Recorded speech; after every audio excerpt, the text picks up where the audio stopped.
Jason, and so on. Next one, other auxiliary verbs with the characteristics of modals. Look at these sentences. I will be able to finish this today. Karan had to prepare for his test. We needn't leave so early. Everybody out to follow rules. Don't you dare step out of the house.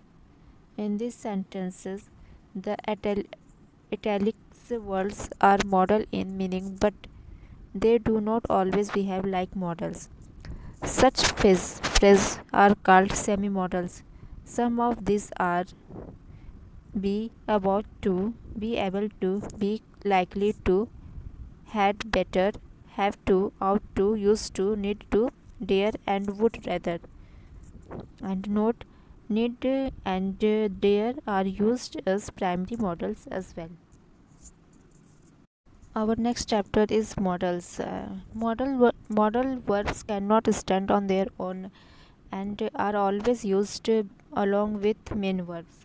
The verb that is used with a model is always in its base form or the bare infinitive form. Modal verbs do not change with the change in tense. This means that modal verbs do not have ed forms.